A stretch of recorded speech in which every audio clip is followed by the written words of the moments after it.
Muy buenos días, tengan todos ustedes, respetable público, y especialmente a mi querida exalumna y hoy colega cualificada, Inesita. Vamos, y a los 189 que están conectados en estos instantes a través de mi Facebook, y a los que lo verán en las diferentes redes en el trayecto del día, y con los que podamos conversar por el WhatsApp internamente. Tengan ustedes muy buenos días, los saluda como siempre su maestro y mentor Vidal Vargas Ramos, en compañía del autor intelectual y mi mentor y coaching, Elmer Huerta, el doctor Elmer Huerta. Vamos a dar inicio a la conferencia del día de hoy, continuando la serie de conferencias sobre el tema Confrontando el Cáncer. Espero que esté mejor. Sigamos con los tratamientos, ¿no? El día de hoy vamos a ver lo que es la hormonoterapia, usando o bloqueando las hormonas naturales contra el cáncer. ¿Pero qué son las hormonas?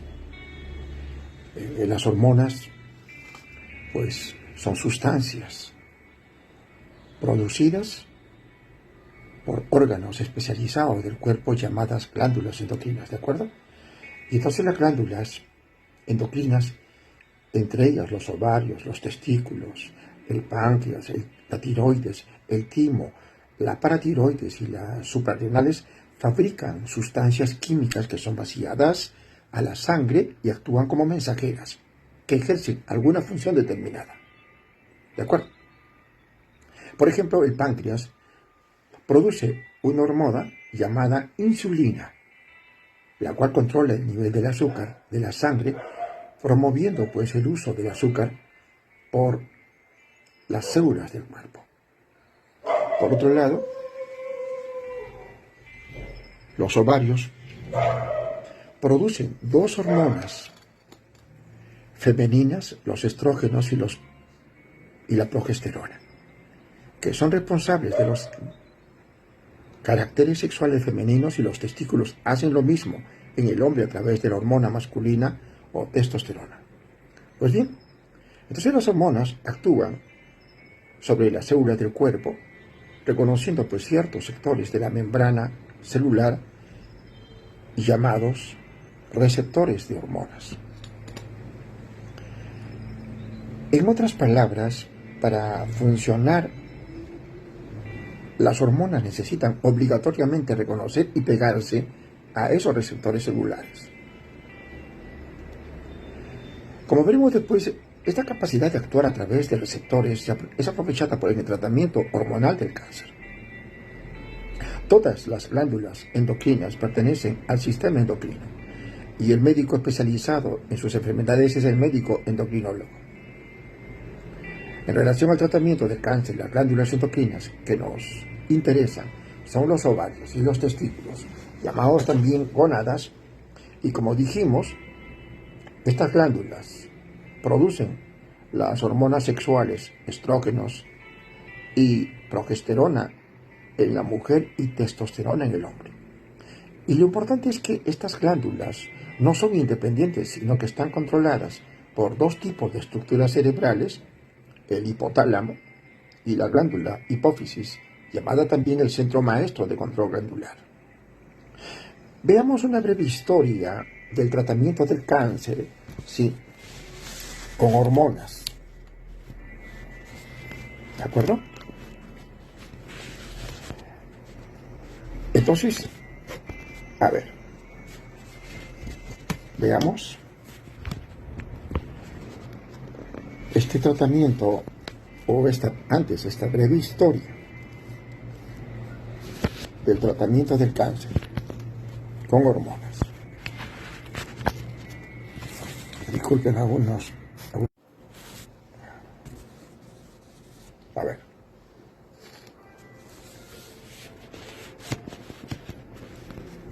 Estoy tratando un poquito, permítanme unos segundos. Sí, disculpen, a ver. Vamos a ver si superamos este pequeño impasse.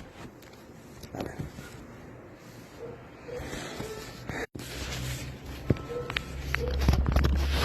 Ahí va.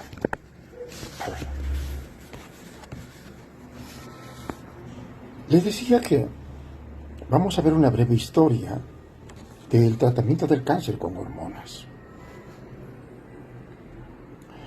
Durante el curso de sus investigaciones sobre la relación entre los ovarios y las glándulas mamarias en conejas, el cirujano inglés Dr. George Beckson descubrió en 1978 que si se extirpaban los ovarios en una coneja que estaba lactando, las glándulas mamarias dejaban inmediatamente de producir leche, razonando que debía existir algún tipo de relación entre los ovarios y las glándulas mamarias. Los estrógenos, hormonas producidas por los ovarios, se descubrieron recién en 1929 y el Dr. Beckson se aventuró a extirpar los ovarios en mujeres con cáncer avanzado de mama.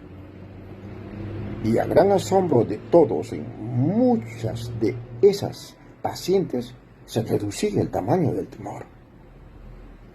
50 años después, el médico canadiense Charles Hawkins descubrió pues que al castrar o extirpar los testículos, a un hombre con cáncer de próstata avanzado, se reducía el avance de su tumor. Y ese descubrimiento valió el Premio Nobel de Medicina y Fisiología en el año de 1966. Ambos descubrimientos dieron origen a lo que se llama hormonoterapia o tratamiento del cáncer con hormonas. Veamos ahora los tipos de tratamiento hormonal del cáncer.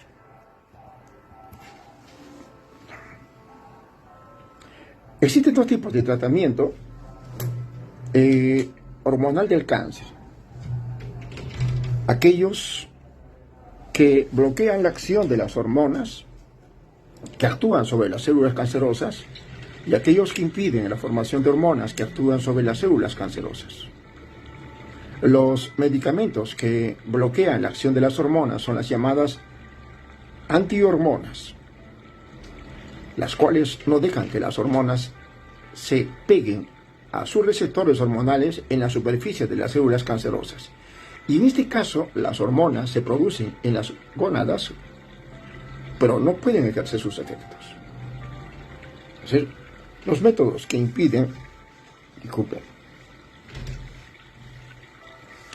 los métodos que impiden la formación de hormonas son a su vez de dos tipos.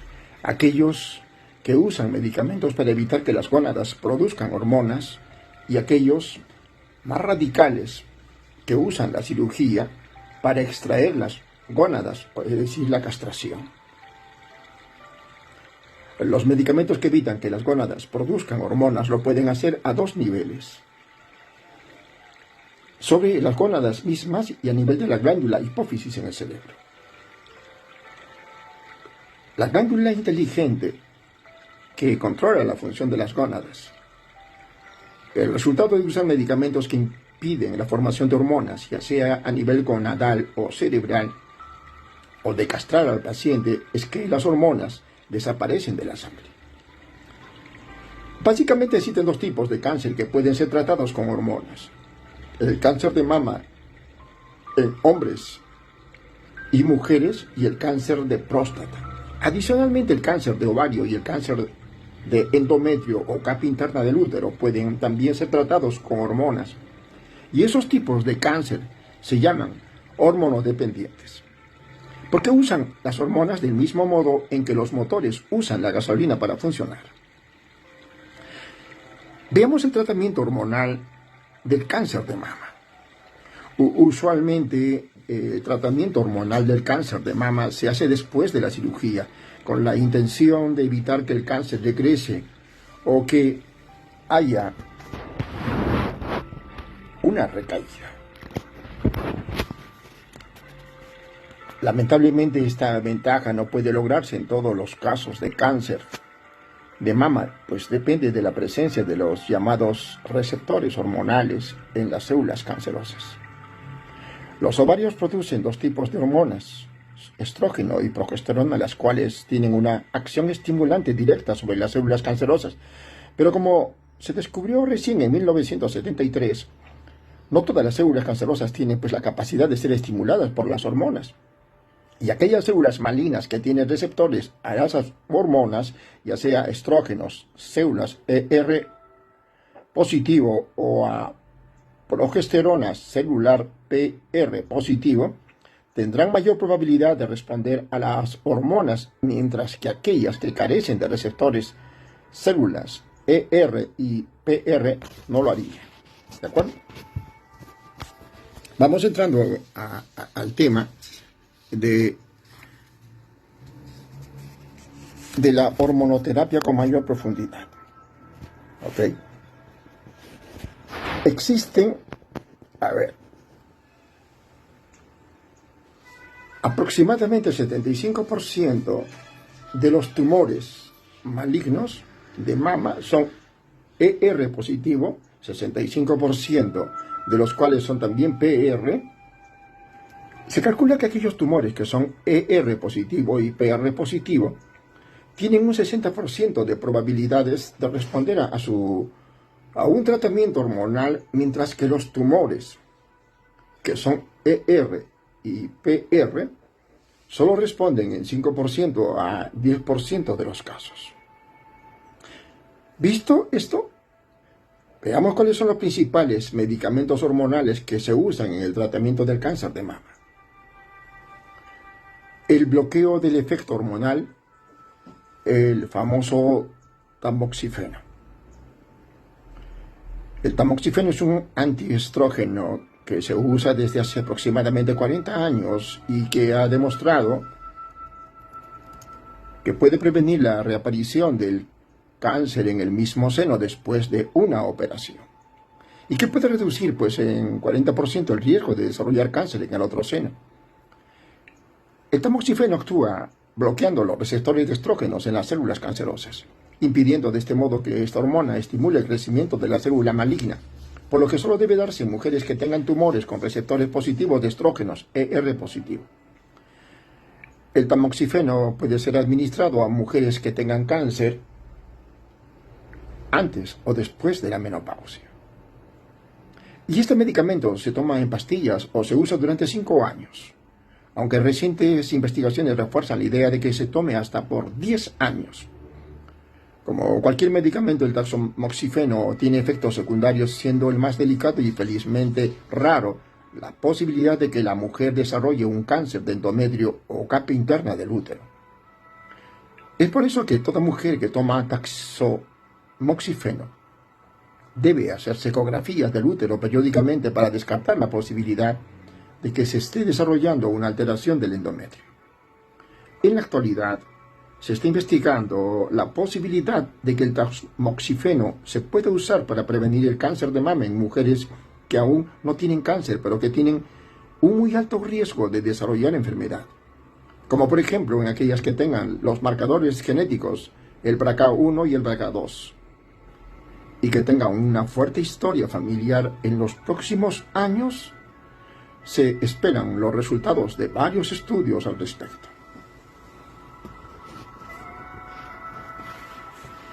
Impedimento de la fabricación de hormonas. Veamos los inhibidores de aromatasa. Aquellos y aquellas mujeres que aún no empiezan su menopausia y que por tanto están todavía menstruando, producen casi el total de sus hormonas femeninas en los ovarios. Pero aquellas mujeres que ya están en la menopausia y por tanto sus ovarios no funcionan todavía, producen hormonas femeninas a partir de hormonas producidas por las glándulas suprarrenales en las células grasas del cuerpo. Para que esa producción de hormona femenina en el tejido adiposo sea posible, es necesaria una sustancia, enzima, llamada aromatasa. Existe toda una familia de medicamentos llamados inhibidores de aromatasa, que actúan precisamente impidiendo que la aromatasa facilite la formación de estrógenos en las células de grasa del cuerpo. El anastrozole, o sea, Aridimex, el exemestane o aromacin y el letrozole o Femara, pues son algunos ejemplos de medicamentos inhibidores de aromatasa y solo deben ser administrados en mujeres que sufren cáncer de mama después de la menopausia. El anastrozole es efectivo en mujeres que no hayan recibido tamoxifeno, mientras que el letrozole sí puede ser usado en mujeres previamente tratadas con tamoxifeno. Recientes estudios han demostrado que es posible combinar el tamoxifeno con algunos de los inhibidores de aromatasa. Por ejemplo, un régimen muy usado en 2 o 3 años de tamoxifeno seguidos de un inhibidor de aromatasa hasta completar 5 años de tratamiento. Y el principal efecto secundario de este tipo de medicamentos es la debilidad de los huesos u osteoporosis y cierta tendencia a elevar el colesterol. Por otro lado, un estudio presentado en la reunión anual de cáncer de mama en San Antonio, Texas, en 2010, reveló que los inhibidores de aromatasa elevan en un 26% la posibilidad de producir un ataque cardíaco, una angina de pecho o dolor de pecho, o una falla cardíaca en mujeres que toman ese medicamento comparadas con las mujeres que solo usan tamoxifeno. Dependiendo del estado de menopausia de la mujer, entonces se acepta que el tamoxifeno se usa en mujeres con tumores ER positivo, principalmente antes de la menopausia, pero puede usarse también después de la menopausia en mujeres con bajo riesgo de recaída o por alguna razón no pueden tomar un inhibidor de aromatasa. Los inhibidores de aromatasa deben usarse siempre después de la menopausia y la presencia de receptores ER o PR no tienen ninguna importancia. Veamos el impedimento de la producción de hormonas, la castración química u hormonal.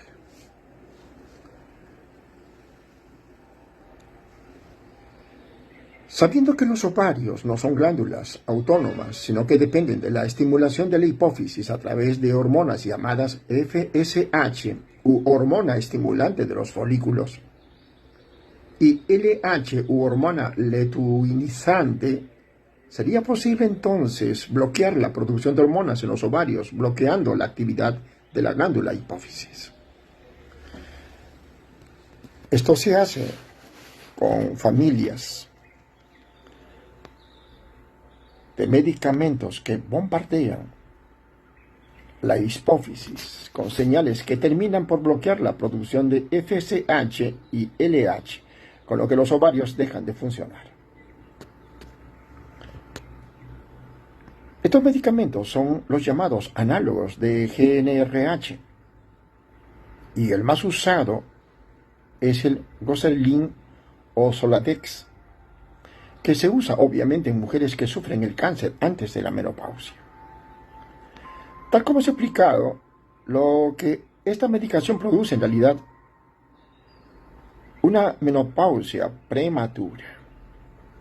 El Soladex se aplica en inyecciones mensuales y su principal efecto secundario es la descalcificación de los huesos u osteoporosis, problema que puede ser causa de fracturas de los huesos en personas mayores. Y como veremos después, este medicamento se puede también usar en el cáncer de próstata, porque el mismo efecto de castración química, ¿sí? El mismo efecto de castración química hormonal se da sobre los testículos. Pues bien, veamos el impedimento de la producción de hormonas, o sea, la castración quirúrgica.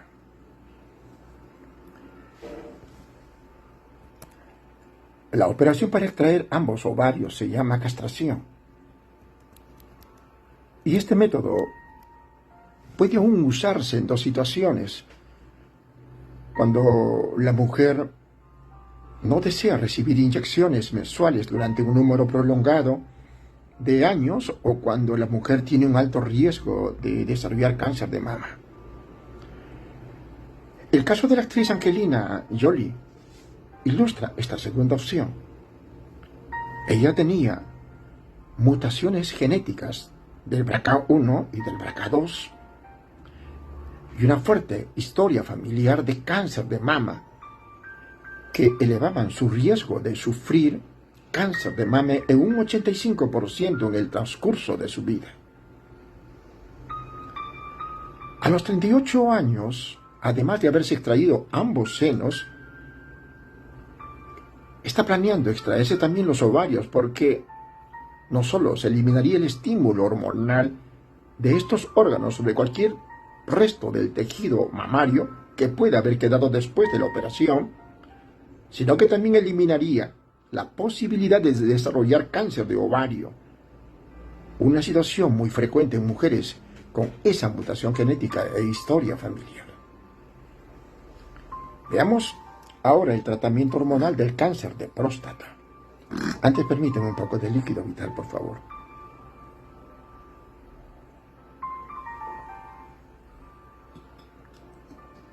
Del mismo modo que el tejido mamario es estimulado por las hormonas femeninas, el tejido glandular de la próstata es también estimulado por las hormonas masculinas o andrógenos, de los cuales la testosterona y la dihidrotestosterona, DHT, son las principales. Por lo tanto, los mismos principios de manipulación hormonal que hemos revisado para el cáncer de mama pueden ser aplicados para el cáncer de la próstata. ¿Qué hombres con cáncer de próstata son candidatos a recibir tratamiento hormonal? Aquellos con cáncer avanzado en el momento del diagnóstico y que ya no pueden recibir otros tipos de tratamiento. Aquellos con cáncer resistente al tratamiento después de la cirugía o la radioterapia. Aquellos que tienen cáncer de alto riesgo de recurrencia, son más de 8, elevado PSA e invasión de órganos aledaños por el cáncer. Pueden usar las hormonas al mismo tiempo que la radiación. Aquellos con tumores grandes en quienes una disminución del tamaño del tumor sea beneficioso antes del tratamiento con cirugía o radioterapia. Y al igual que el tratamiento hormonal del cáncer de mama, los tratamientos hormonales de cáncer de próstata incluyen medicamentos que bloquean la acción de las hormonas masculina y otros que impiden por completo la producción de hormonas masculinas. Los más usados en los Estados Unidos son aquellos que impiden la formación de hormonas masculinas. Veamos ahora el bloqueo del efecto hormonal, los antiandrógenos. Este tipo de medicamentos impide que los andrógenos se peguen a las células cancerosas de la próstata y las hagan crecer más. Lo que hace es bloquear los receptores hormonales en las superficies de las células malignas. Los medicamentos de este grupo incluyen la futamida, o sea, el exulexin, la bicalutamida, el Casodex, la nitulamida, el Nilandrons, y la enzalutamida, el Extanti. Y estos medicamentos deben tomarse diariamente en forma de pastillas y en los Estados Unidos casi nunca se usan como el único medicamento. Generalmente se usan cuando los tratamientos con los agonistas o antagonistas, que lo vamos a ver más abajo, de LR, LH o RH, no controlan bien la enfermedad.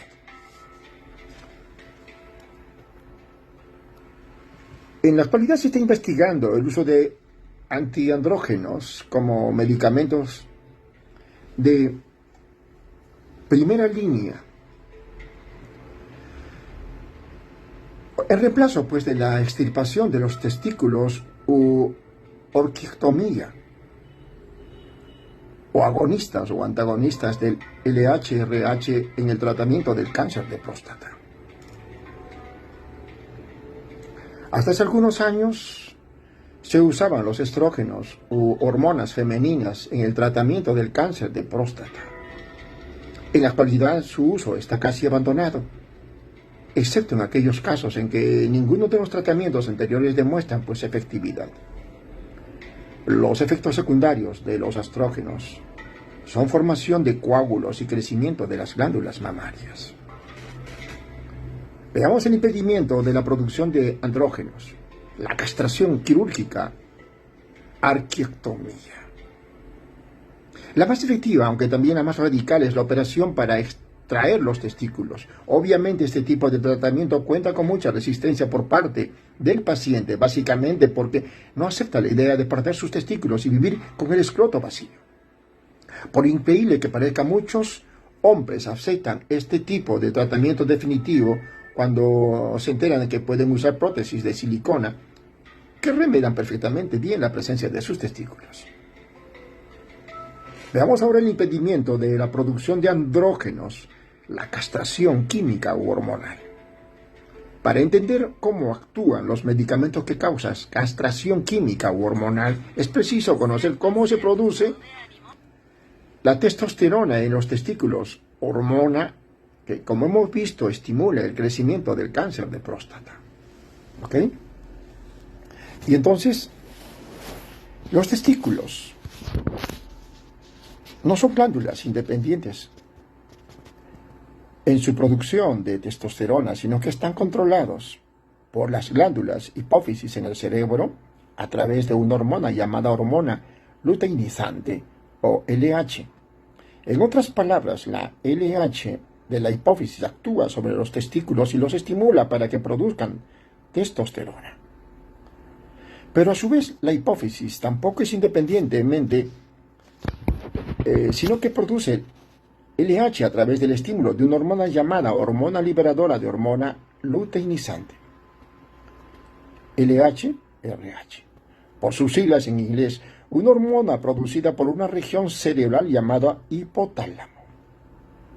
De tal modo que si se logra bloquear la producción de LH o de la LH-RH, los testículos no producirán testosterona y eso será beneficioso para controlar el cáncer de próstata. Existen 3 grupos de medicamentos que pueden hacer que la testosterona, ¿sí?, no logre estimular al cáncer de próstata.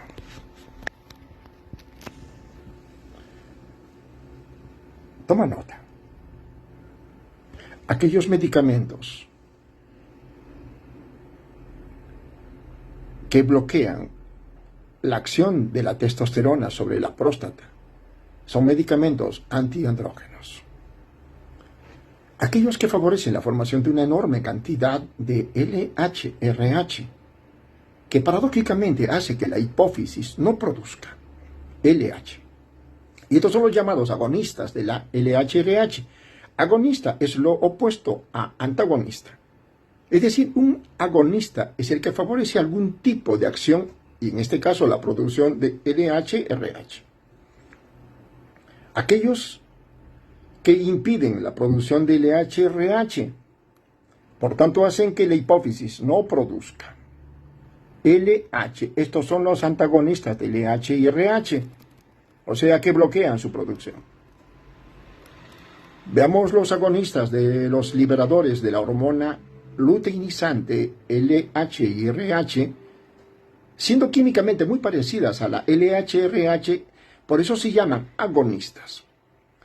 Estos medicamentos bloquean la producción de la hormona luteinizante LH por las glándulas hipófisis y subsecuentemente la producción de testosterona por los testículos, haciendo que la hipófisis produzca inicialmente una enorme cantidad de LH, cantidad que paradójicamente, luego de 2 semanas, disminuye intensamente. El uso continuo de estos medicamentos va a hacer que los testículos se atrofien y dejen de producir hormonas masculinas. Los medicamentos de este grupo incluyen el leuprolide, Olupron y el Igars, el Goserelin o el Soladex, el Triptorelin, el Trestar y el Istrelin, el Bantas, los cuales se dan en forma de inyecciones mensuales y alguna de ellas anual. Es importante saber que cuando se empieza a dar estos medicamentos y debido al inicio y al inicial aumento de la LH, puede ocurrir que durante las primeras 2 semanas de tratamiento se agravan los síntomas de la enfermedad, especialmente los dolores producidos por las metástasis del cáncer en los huesos. Y este fenómeno llamado FIARE, en inglés algo así como llamarada en español, puede evitarse dando simultáneamente un medicamento del grupo de los antiandrógenos o usando un antagonista de la LHRH. Veamos ahora los antagonistas de los liberadores de la hormona luteinizante, el LHRH, ¿no?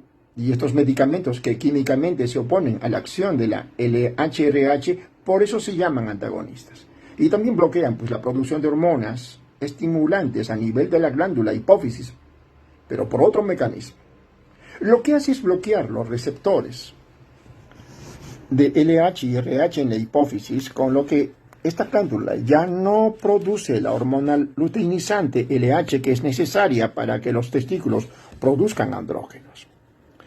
Los medicamentos de este grupo incluyen el Degarelix, Filmagons, que se da en inyecciones mensuales, y el Abiraterone, el Citiga, que se da en tabletas y que por bloquear la producción de cortisol en las glándulas suprarrenales requiere que el paciente tome también pastillas de prednisona diariamente.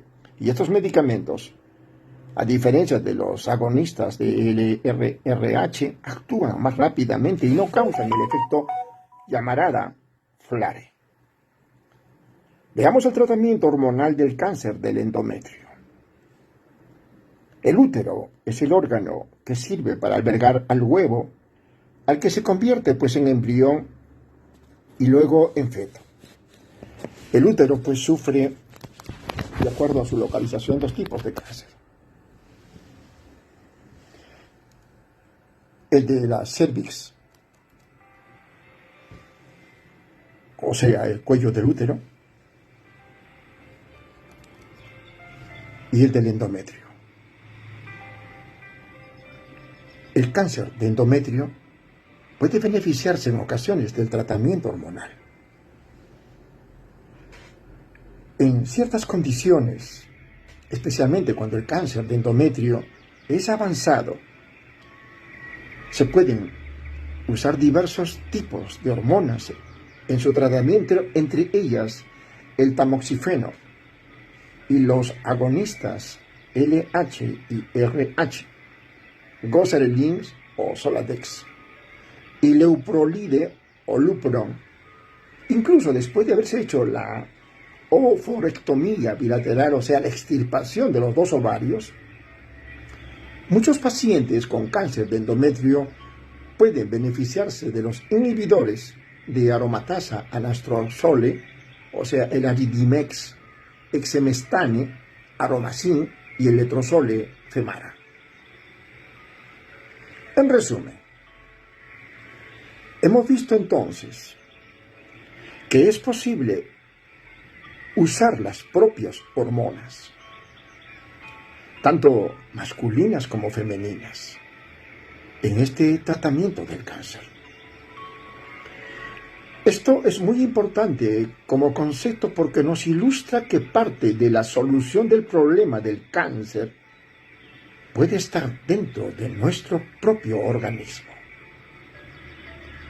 Y eso lo veremos con más detalle en el próximo capítulo, cuando veamos que se puede usar el propio sistema de defensa del organismo para destruir al cáncer.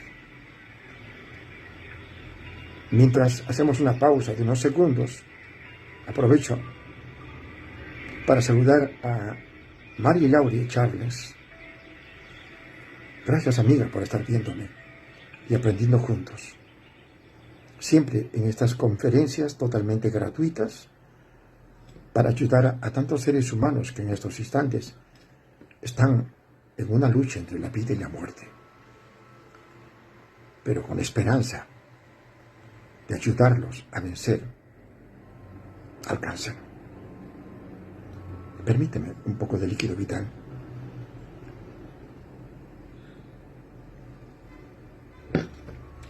Vamos ahora sí, a pasar al siguiente tema del día de hoy. A ver, la inmunoterapia. Usar el propio organismo para vencer el cáncer. ¿Qué es el sistema inmunológico? El sistema de defensa o sistema inmunológico es una red de células, tejidos y órganos que trabajan juntos para defender al cuerpo contra los elementos extraños que pueden invadir el organismo. Y estos invasores son principalmente microbios, tales como virus, bacterias, parásitos y hongos que pueden causar infecciones. Pero además de vigilar atentamente que nuestro cuerpo no sea invadido con microorganismos extraños, el sistema inmunológico está atento a que las células propias no demuestren comportamientos anormales, como por ejemplo que se vuelvan cancerosas. El sistema inmunológico está compuesto básicamente por dos elementos: las células especializadas y anticuerpos o proteínas que se atacan directamente a los microbios. Y estas células se especializan, viven y se entrenan en órganos especializados distribuidos en todo el organismo.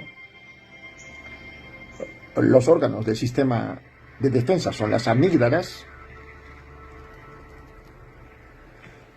los ganglios linfáticos, la glándula timo, el vaso y el apéndice y la médula ósea.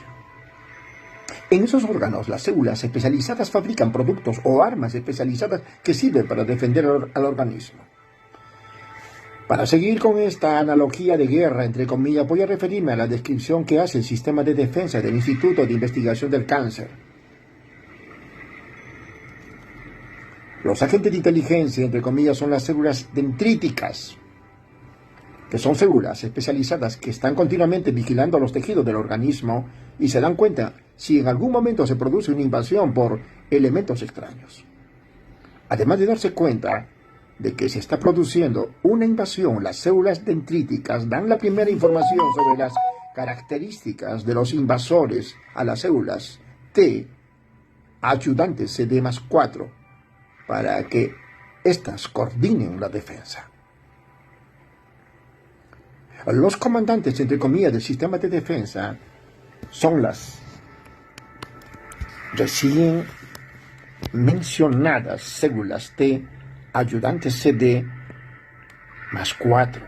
que son linfocitos especializados que dirigen y coordinan toda la estrategia de defensa del organismo.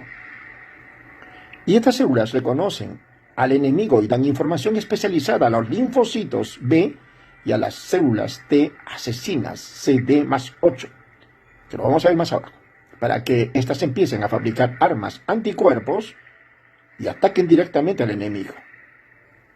Interesantemente, estas valiosísimas células son las que son atacadas y destruidas por el virus VIH. Los comandos especializados en matar, entre comillas, son las células T asesinas, que reciben las órdenes de las células T ayudantes CD+4, que se convierten pues en verdaderas células asesinas que buscan a los invasores y los destruyen en donde quiera que se encuentren. Las fábricas de municiones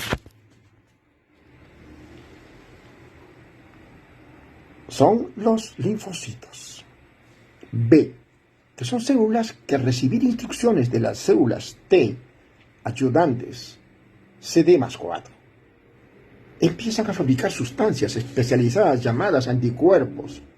Y estos son una especie de cohetes teledirigidos que salen a buscar a los invasores y los destruyen en donde estén con una selectividad asombrosa.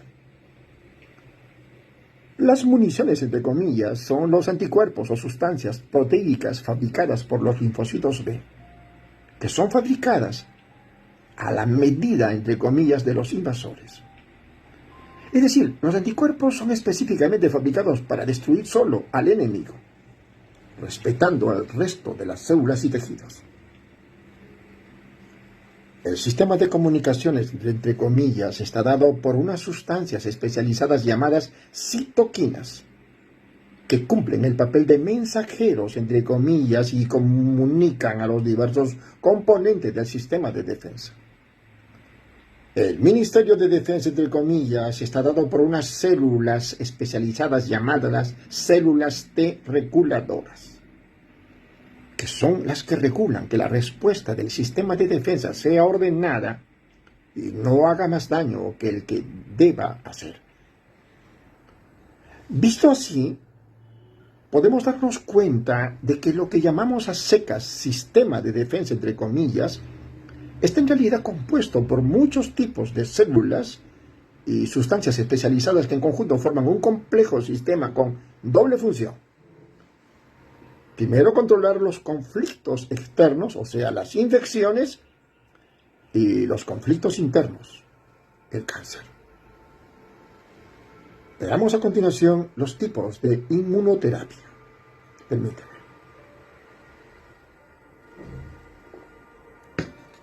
Los tratamientos contra el cáncer que tratan de aprovechar las características del sistema inmunológico son muy variados, pero tienen como fundamento el uso de las propias defensas del cuerpo para luchar contra el cáncer. Algunos métodos tratan de fortalecer, entre comillas, el sistema inmunológico en general usando infusión de anticuerpos o inmunoglobulina. Estos intentos son poco precisos y por lo general no tienen mayor efectividad. Otros tratan de entrenar, entre comillas, a ciertos elementos del sistema inmunológico para que aprendan a reconocer el cáncer y lo puedan destruir. Muchos otros tratan de usar y modificar las municiones, entre comillas, o anticuerpos para que sepan reconocer a las células cancerosas. Finalmente, otros tratan de entrenar, entre comillas, a las células T asesinas para que aprendan a reconocer a las células cancerosas. Entonces, para poner un poco de orden en la variedad de estos abordajes, la inmunoterapia puede dividirse en los siguientes componentes. El uso de los anticuerpos monoclonales. El uso de las vacunas contra el cáncer. El uso de sustancias como las citoquinas y los interferones, que si bien es cierto no son específicas en su actividad contra el cáncer, sí pueden ayudar en el tratamiento. Y el uso de algunos medicamentos que pueden ayudar a estimular el funcionamiento del sistema de defensa. Veamos los anticuerpos monoclonales MAP. Recordemos que cuando un microbio, virus, bacteria entra al organismo, ¿sí?, este es reconocido y atacado por el sistema de defensa. ¿Está claro? El ataque se hace con células especializadas y con sustancias especializadas llamadas anticuerpos. Los anticuerpos son fabricados a medida, entre comillas, del enemigo, es decir, el sistema de defensa reconoce ciertas partes débiles del enemigo y luego fabrica misiles teledirigidos, entre comillas, que están diseñados para atacar y penetrar esos puntos débiles. Gracias a esa especialidad y esa especificidad, los anticuerpos son específicos contra un microbio. En otras palabras, los anticuerpos contra el virus del HIV,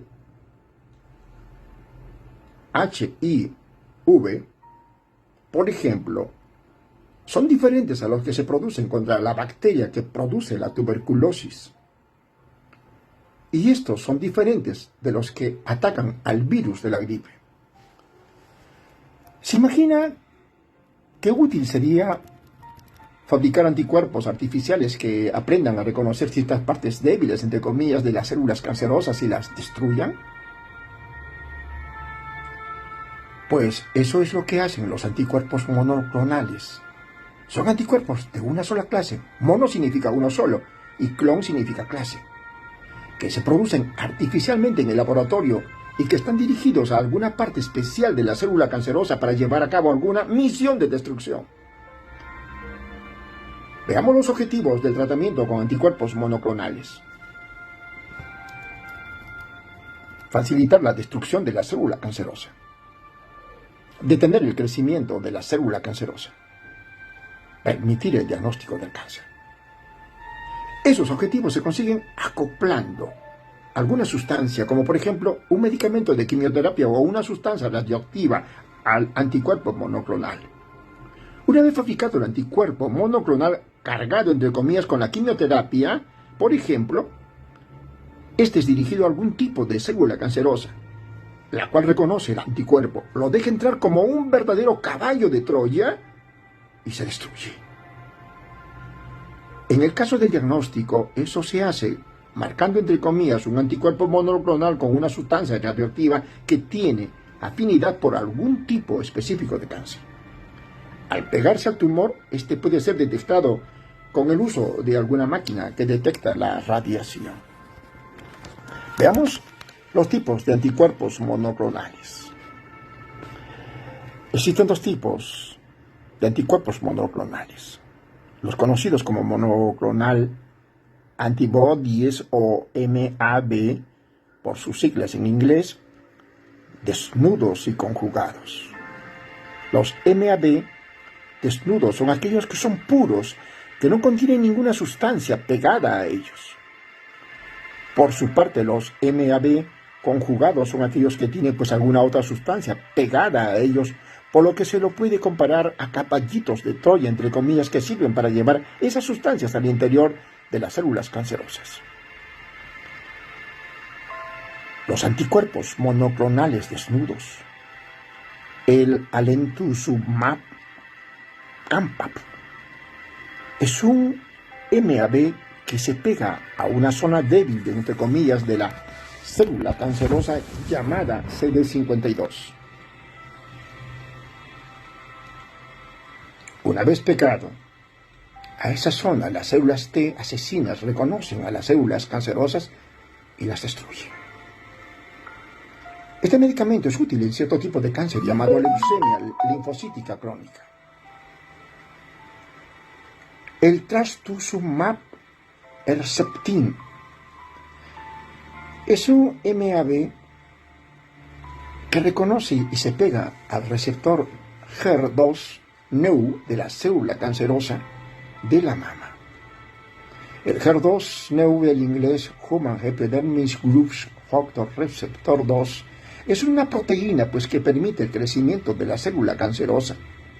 Al pegarse y anular la zona HER de la célula cancerosa, el trastuzumab bloquea la producción de la proteína causante del cáncer y por tanto es muy efectivo en el tratamiento, en tratar el 30% de los cánceres de mama que son HER2-Neu positivos.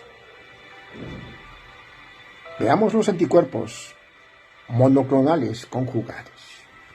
Disculpa. Este tipo de MAB o MAP tiene quimioterapia o una sustancia radioactiva pegada a su molécula.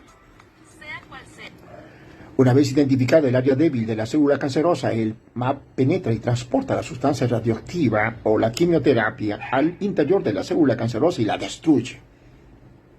El ibrutumumab, tiuhextan o Zevalin y el tositumumab, el Bexhars, son ejemplos de un MAP dirigidos contra una zona específica de la célula cancerosa llamada CD20. Estos MAP dirigidos contienen sustancias radioactivas y son útiles en el tratamiento de algunos tipos de linfoma non-Hodgkin. El brentuximab vedotin AC3 y el adotrastuzumab entancine caxila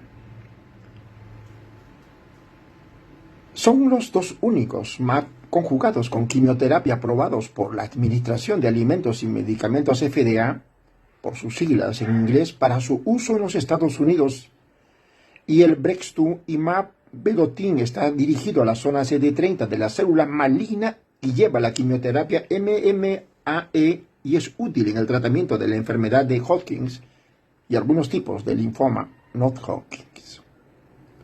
El adotrastuzumab entancine se pega a la zona HER2 de la célula cancerosa del seno y lleva la quimioterapia DMI y es útil en los casos de cáncer de mama avanzados que no responden a otro tipo de tratamiento. Otros MAP aprobados en los Estados Unidos son el atezolizumab o Capat, el bevacizumab o Avastin, el cetuximab, el Vitux, el ipilimumab Yervoy, el ofatumumab Arcera y el panitumumab Vectibix y rituximab Rituxan. Vamos a ver los efectos secundarios de los anticuerpos monoclonales. Como se ha mencionado anteriormente, siempre es bueno conocer los posibles efectos secundarios de un tratamiento para, como pacientes, estar preparados y no sorprendernos si ocurre. Los MAP se dan como inyecciones por la vena y son tan específicos que no deberían producir efectos secundarios. Sin embargo, pueden causar fiebre, escalofríos, debilidad, dolor de cabeza, náuseas, vómitos, diarreas, presión arterial baja y erupciones en la piel. Afortunadamente, estos efectos secundarios son un bajo precio a pagar por los enormes beneficios que se puede obtener de tratamientos con anticuerpos monoclonales, que vale la pena. ¿Sí? Y entonces, veamos ahora las vacunas contra el cáncer.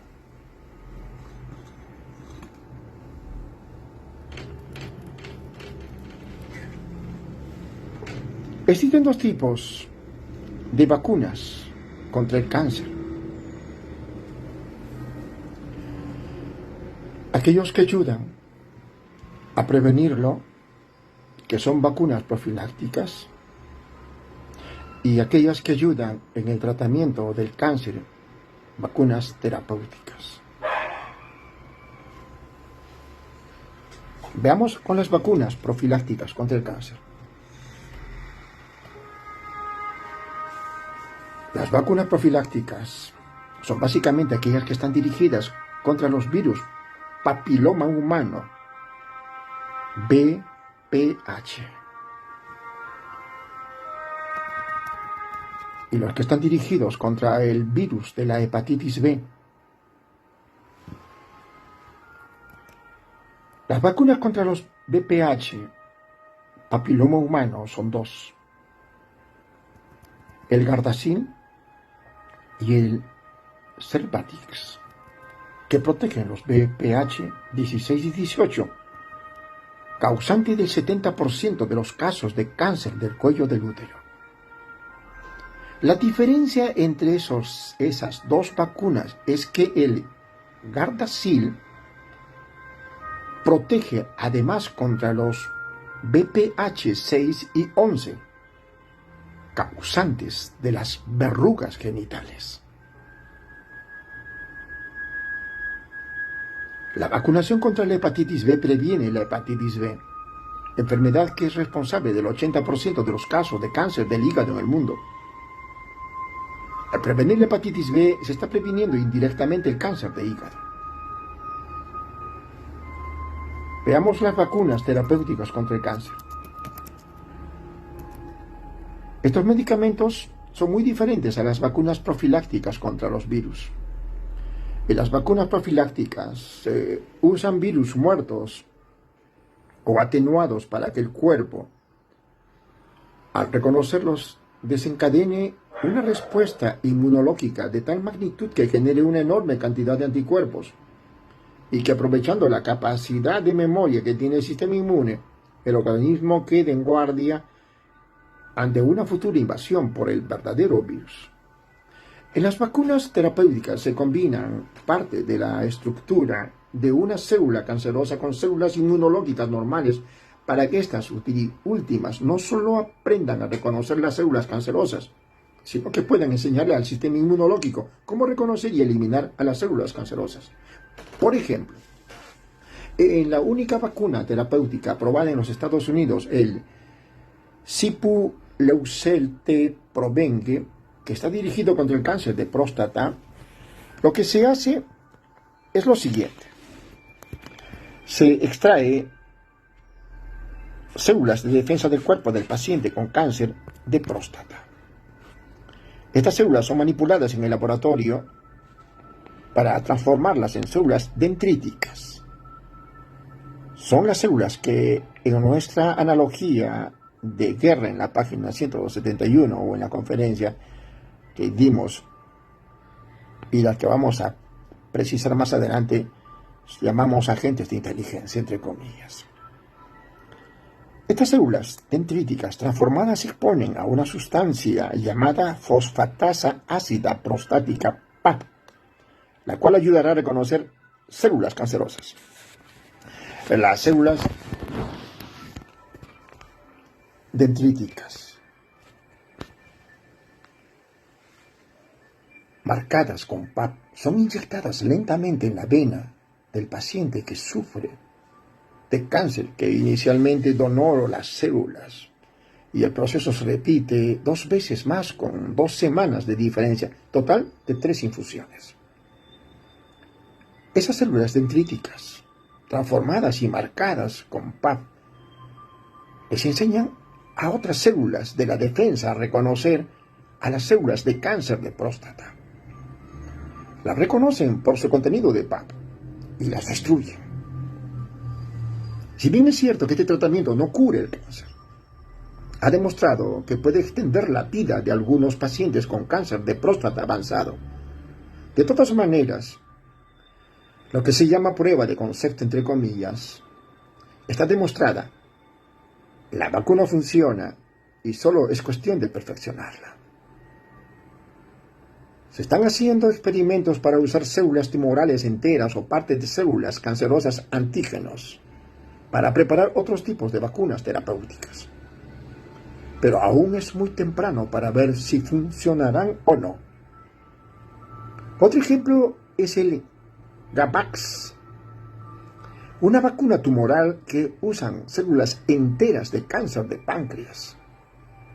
Las células irradian para que no se sigan multiplicando y se transforman para que puedan fabricar grandes cantidades de la citoquina GMSG-CSF, ¿no?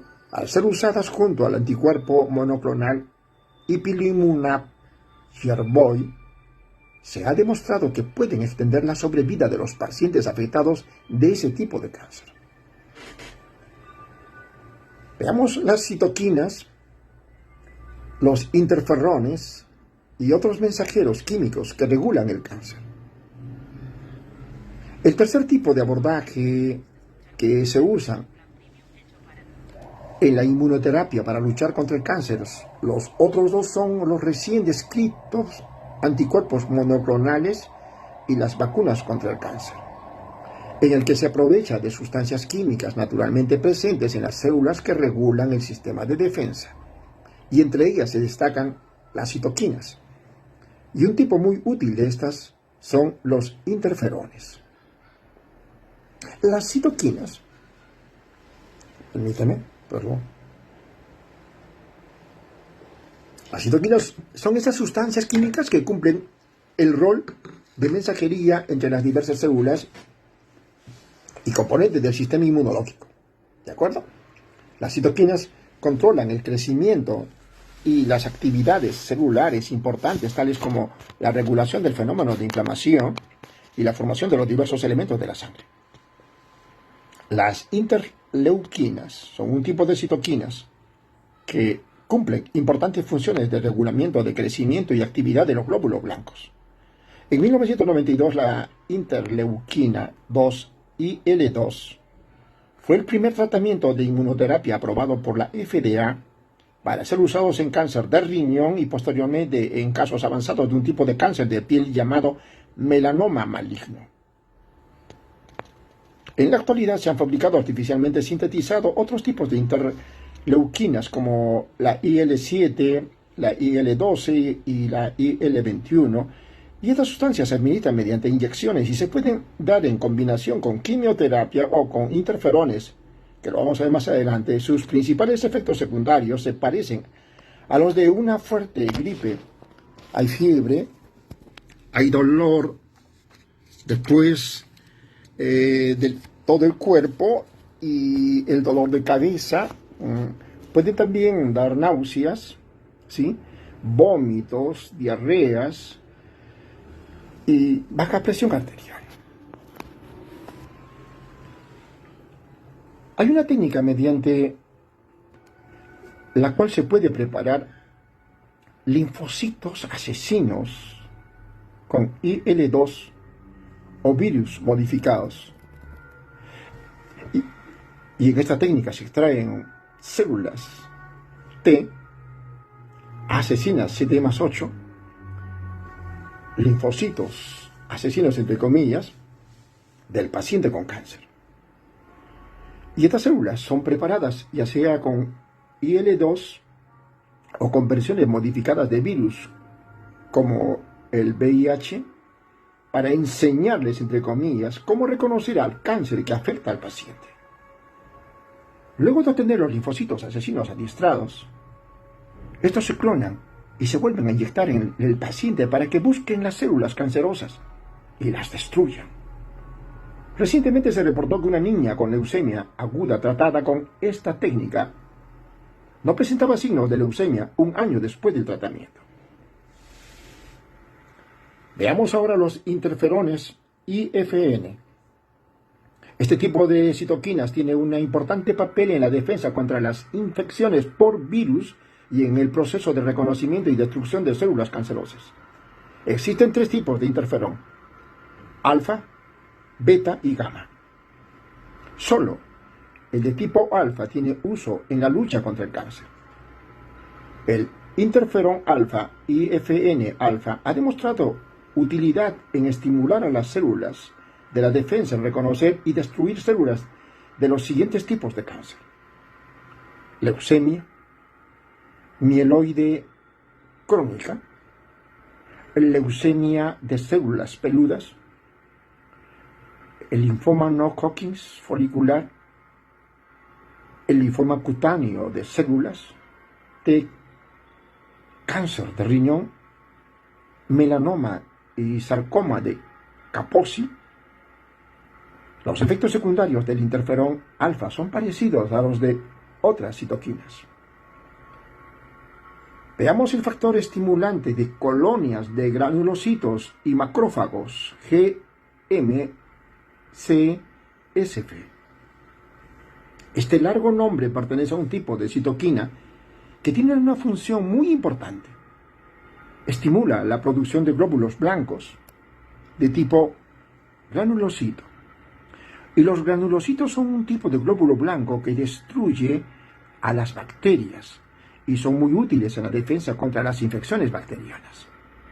Muchas veces durante el tratamiento con quimioterapia los granulocitos disminuyen a un nivel muy peligroso y en esas condiciones se puede usar una versión sintética de esta citoquina llamada sargramostin o leuquine con el objeto de que estimule la médula ósea del paciente para que aumente la fabricación de granulocitos y el paciente supere la infección. Veamos medicamentos que pueden estimular el sistema de defensa. Existen algunos medicamentos que pueden ayudar a tratar el cáncer estimulando el sistema de defensa. Uno de ellos es la talidomida, la tristemente célebre medicación que hizo que centenares de niños nacieran sin brazos ni piernas en los años 60. La talidomida es muy útil en el tratamiento de un tipo de cáncer de médula ósea llamada mieloma múltiple. Pero dados sus graves efectos secundarios, o sea los defectos congénitos, solo puede ser obtenida con un permiso especial. Otro modo de estimular el sistema de defensa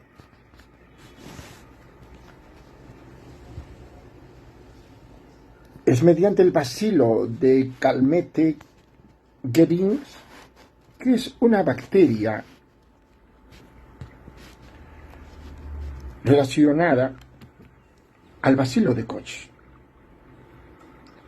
causante de la tuberculosis. Es cierto tipo de cánceres, principalmente de la vejiga y melanoma, se puede usar esa bacteria para estimular el sistema de defensa del paciente y que así pueda lograrse un control del cáncer. El conocimiento de la estructura y función del sistema de defensa del cuerpo ha sido explosivo en los últimos 30 o 40 años y ha permitido que el uso de vacunas, anticuerpos monoclonales y citoquinas sean cada vez más específicos. Como veremos en el siguiente tema, ese sueño de los oncólogos de disponer de medicamentos que solo ataquen el cáncer y respeten al resto del organismo se está haciendo realidad. Vamos concluyendo con los tratamientos dirigidos contra el cáncer.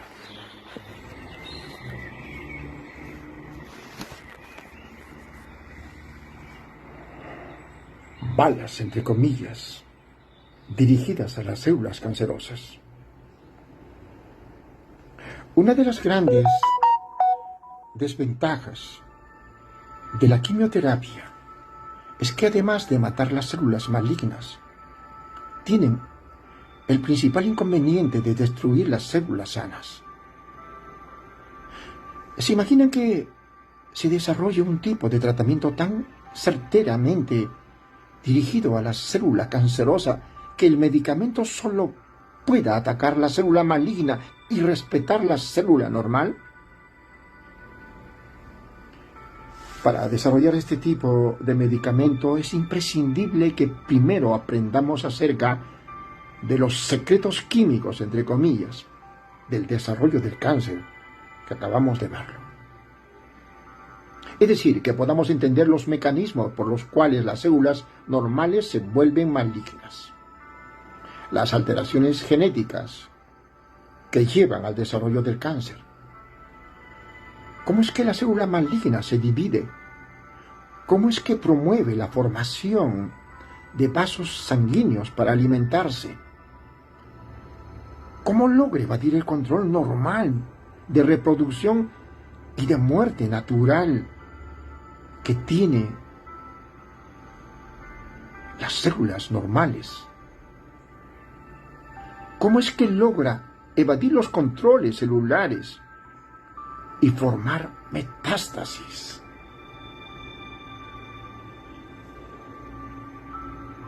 Etcétera. Una vez aprendidos esos secretos químicos, podríamos diseñar medicamentos que interfieran con cada uno de esos procesos de formación, crecimiento y diseminación del cáncer. Pues las noticias son buenas.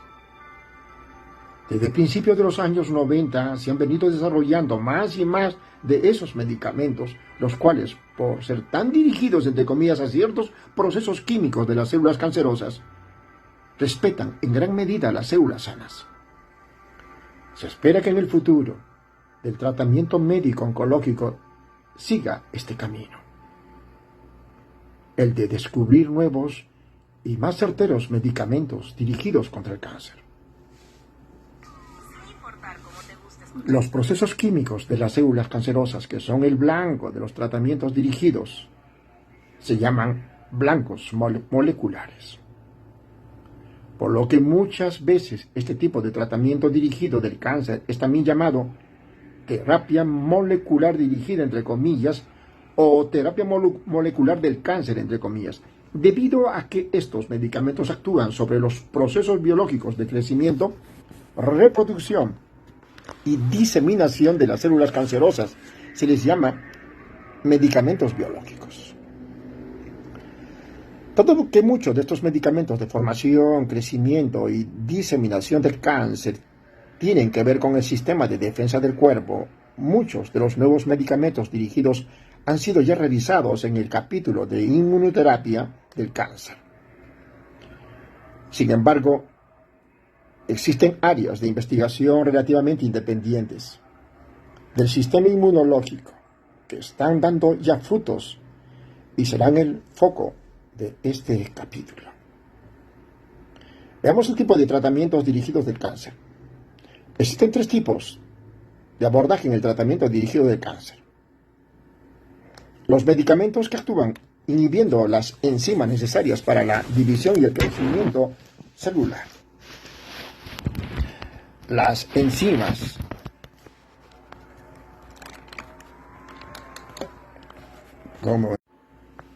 disculpen un pequeño error.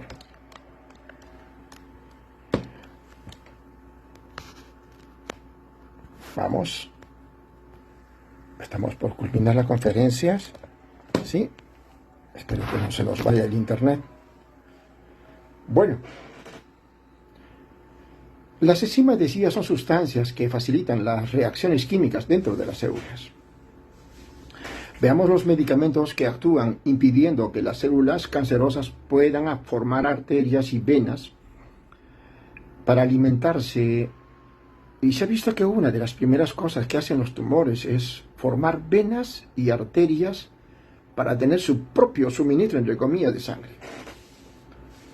Y los medicamentos que actúan haciendo que la célula cancerosa restablezca el mecanismo normal de la muerte celular. Todas las células están programadas para morir, pero las células cancerosas escapan a ese importante mecanismo. Veamos algunos inhibidores de enzimas. Esta es un área muy fértil de investigación y ya se han descubierto muchos medicamentos que están en pleno uso. Una enzima muy útil para que la célula cancerosa pueda crecer es la tirosina quinasa. Y se han descubierto una serie de medicamentos que la inhiben. Algunos medicamentos de esta categoría incluyen, toma nota, la imatinib meslate, el Glevex, que es útil en leucemias mieloides crónicas y raros casos de cáncer de estómago llamadas GIGS gastrointestinal, Strong tumor. El dasatinib, Sprilzen, nilotinib, Tasigna, bosutinib, Bosulip, trastuzumab, Herceptin. El bertuzumab o Perjeta se usa en combinación con el trastuzumab y un agente de quimioterapia llamado docetaxel en cáncer avanzado de mama. Lavatinib Tiquer, aprobado para cáncer de mama avanzado. El gefilinib Iresa, muy útil en el tratamiento del cáncer del pulmón de células pequeñas. El elronitinib Tarceva, usado en el cáncer de células grandes del pulmón y del páncreas inoperables. El tezirolimus o Toricel, este medicamento interfiere con la enzima mTOR y se usa en el cáncer de riñón. El everolimus o Afinitor también interfiere con la enzima mTOR y se usa en el cáncer de cerebro, riñón y páncreas. El bantetanib o Caprelsa se usa para el cáncer de tiroides, de tipo medular inoperable. El bemurafenib Selvorab, aprobado para tratar melanomas avanzados. El Crizotinib Harcouri se usa en cáncer de células grandes del pulmón avanzado. Veamos los inhibidores de la angiogénesis. Como vimos antes, en el proceso de crecimiento de los tumores, las células malignas elaboran sustancias que favorecen la creación de sus propias venas y arterias. Indudablemente, este proceso tiene una función muy importante y vital para el tumor que se está formando. Asegurarse sangre fresca para poder crecer. El doctor Judas Folkams, de la Universidad de Harvard, este gran científico, descubrió que una sustancia llamada factor de crecimiento del endotelio vascular, BVEGF, ¿sí?, por sus siglas en inglés, es la que propicia este fenómeno, al cual llamó angiogénesis tumoral. Anglio en griego significa vaso sanguíneo y génesis significa formación. Los siguientes son algunos de los medicamentos que inhiben al VEGF y que impiden que los tumores formen sus propios vasos sanguíneos y no permitan, por tanto, que el cáncer florezca.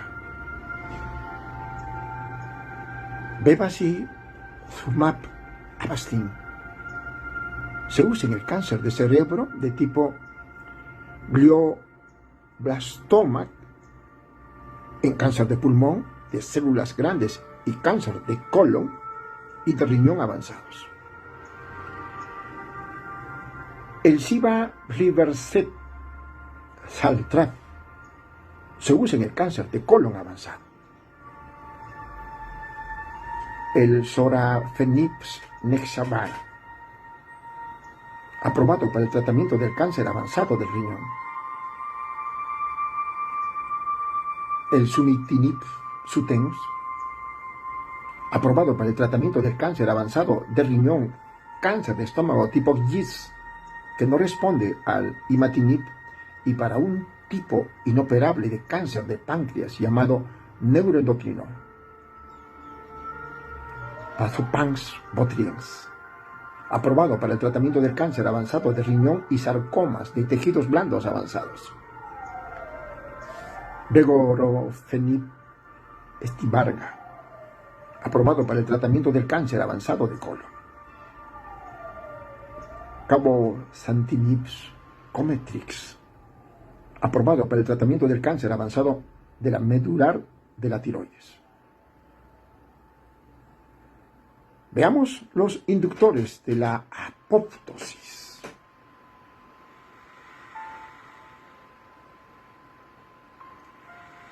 La apoptosis, palabra que proviene del griego separación, entre comillas, como la hoja que se cae o separa, entre comillas, de los árboles en cada otoño. Es un fenómeno muy interesante, recién descubierto en 1964, y que se produce en todas las células del cuerpo humano. Es el proceso genéticamente dirigido en el que las células se autodestruyen, rompiendo en pedacitos su material de ADN nuclear. A la apoptosis se le llama también muerte celular programada, y debe distinguirse de la muerte celular producida por algún tipo de daño, tal como falta de sangre o una sustancia química. La apoptosis es un mecanismo natural fundamental para el desarrollo armonioso del ser vivo. La apoptosis se activa por dos mecanismos, ya sea por la presencia de un estímulo que lo provoca o por la eliminación de un agente que lo suprime. Se considera que la apoptosis es un proceso fisiológico normal y que ayuda en la eliminación de células dañadas, superfluas o no deseadas.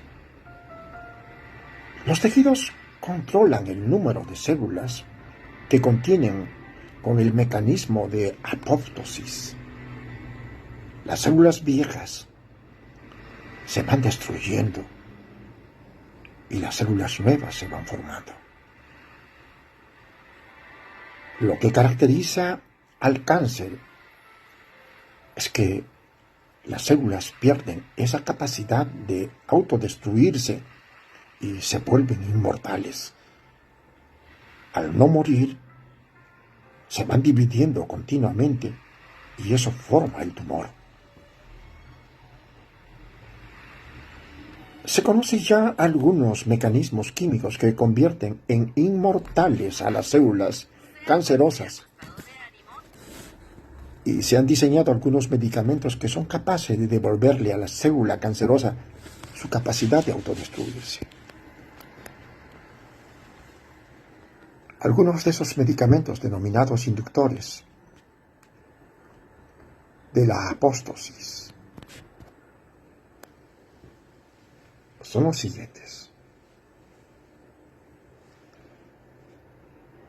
el vorinostal o solinza, aprobado para tratar el linfoma cutáneo de células T resistentes a otros tipos de tratamiento.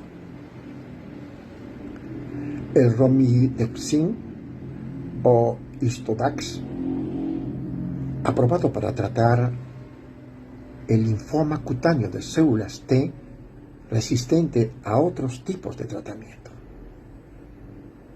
El bortezomib Velcade, aprobado para tratar el mieloma múltiple y el linfoma tipo manto.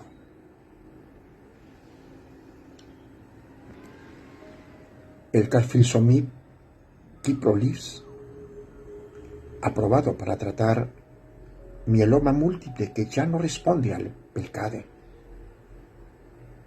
Y el pralatrexate folotins, aprobado para tratar el linfoma periférico de células T.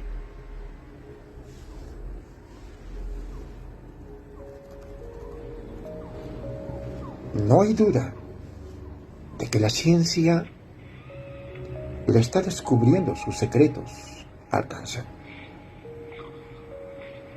Tal como hemos visto en esta conferencia, el conocer los detalles del funcionamiento celular, el saber cómo las células cancerosas se implantan y construyen su propio sistema de alimentación y cómo las células cancerosas logran evadir el fenómeno natural de su propia muerte, han sido fundamentales para desarrollar innovadores y muy útiles medicamentos. Más adelante veremos cómo el futuro del tratamiento del cáncer estará centrado en el conocimiento de los secretos de nuestro tipo personal de cáncer y en desarrollar un tratamiento tan especializado y personal como lo es el diseño de un zapato que se hace a medida. Hasta mañana, Dios mediante. Gracias por estar viendo y aprendiendo junto conmigo y ayudando a otros a superar este mal endeble que, como una pandemia, también arrasa el mundo. Espero que con mi coaching y mentor, el doctor Elmer Huerta, te hayamos también hoy día ayudado algo más en este proceso largo, pero seguro, de triunfar al final de la batalla. Hasta mañana, Dios mediante. Que sigas en mejoría.